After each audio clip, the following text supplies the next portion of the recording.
हिमाचल में रोजगार देने के नाम पर मजाक चल रहा है क्या? कांग्रेस विधायक को स्थानीय युवाओं ने घेरा, दे डाली आंदोलन की चेतावनी। हमीरपुर वालों को मंडी में बांटी जा रही नौकरियां, बागवानों के बच्चे भड़क उठे। एक वक्त था जब उत्तर प्रदेश में योगी आदित्यनाथ की सरकार बनने से पहले अखिलेश यादव की सरकार हुआ करती थी। उस दौर में यूपी में अगर कोई भी भर्ती निकलती थी तो अधिकतर यादव जाति के लोगों को नौकरियां दी जाती थी। मगर बाद में योगी बाबा सत्ता में आए और असली व्यवस्था परिवर्तन करके दिखाया। अब ऐसा ही कुछ हिमाचल प्रदेश में हो रहा है। बस यहाँ अंतर इतना है कि यहाँ पर जाति के आधार पर नहीं बल्कि क्षेत्र के आधार पर युवाओं को नौकरियां दी जा रही है। ताजा मामला राजधानी शिमला के तहत आते ठियोग से सामने आया है, जहां पर पिछले कल स्थानीय कांग्रेस विधायक कुलदीप सिंह राठौर को कुछ युवाओं ने घेर लिया और उनके सामने क्षेत्रवाद के आधार पर पराला फल मंडी में नौकरियां बांटने का मुद्दा उठाते हुए उन पर सवालों की बौछार कर दी।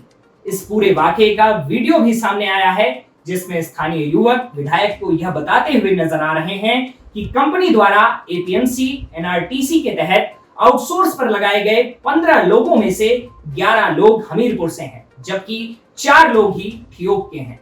वहीं इस वीडियो में विधायक कुलदीप राठौर को भी यह कहते हुए सुना जा सकता है कि इस मंडी में 10 में से 9 नौकरी हमीरपुर के लोगों को दी जाती है। हमारे क्षेत्र में प्रतिभा की कोई कमी नहीं है, फिर भी बाहरी जिले के लोगों को तरजीह क्यों दी जा रही है?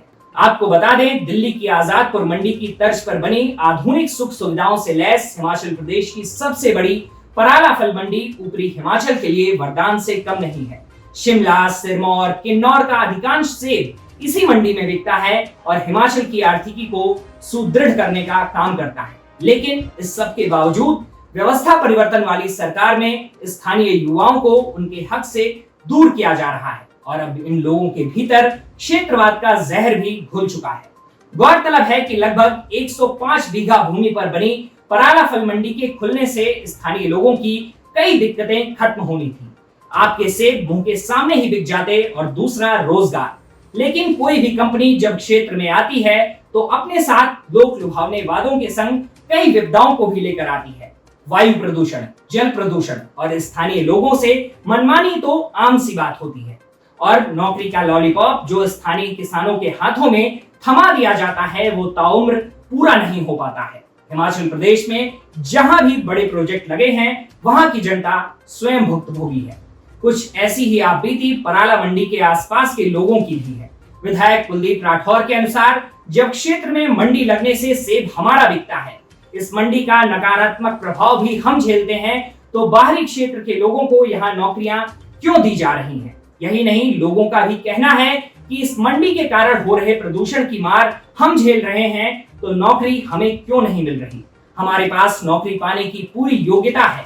युवा कब से इस मंडी में नौकरी लगने का इंतजार कर रहे हैं, लेकिन फिर भी मंडी वाले उनके साथ सौतेला व्यवहार कर रहे हैं। वहीं स्थानीय लोगों द्वारा विधायक को वह एनओसी भी दिखाई गई जिसमें साफ तौर पर लिखा गया है कि इस मंडी में स्थानीय लोगों को रोजगार दिया जाएगा। लेकिन इस सब के बावजूद स्थानीय लोगों को रोजगार नहीं मिल पा रहा है। लोगों ने रोष में कहा है कि यदि स्थानीय लोगों के साथ ऐसा ही व्यवहार होता रहा तो वे अपने सेब इस मंडी में नहीं बेचेंगे। यदि कंपनियों को हमीरपुर के लोगों को ही नौकरी देनी है तो वो प्रदूषण को भी हमीरपुर ही ले जाएं। स्थानीय लोगों का कहना है कि मंडी में नौकरी पाने के लिए स्थानीय युवाओं ने प्रयास किए, इंटरव्यू तक क्लियर किया, इसके बावजूद भी बाहरी लोगों को तवज्जो दी जा रही है। विधायक कुलदीप राठौर ने कहा है कि इस मामले पर कंपनी से बात की जाएगी और स्थानीय लोगों की अनदेखी पर सवाल जरूर किए जाएंगे। लेकिन 12.5 करोड़ के बजट खर्च करके बनी मंडी में नौकरी पर बवाल रुकने का नाम नहीं ले रहा है। स्थानीय लोगों में इस विषय को लेकर भारी रोष देखा जा सकता है। बहरहाल इस पूरे मसले पर आपका क्या कहना है, हमें कमेंट बॉक्स में जरूर बताइएगा। अगले वीडियो में आपसे जल्द मुलाकात होगी। तब तक के लिए नमस्कार।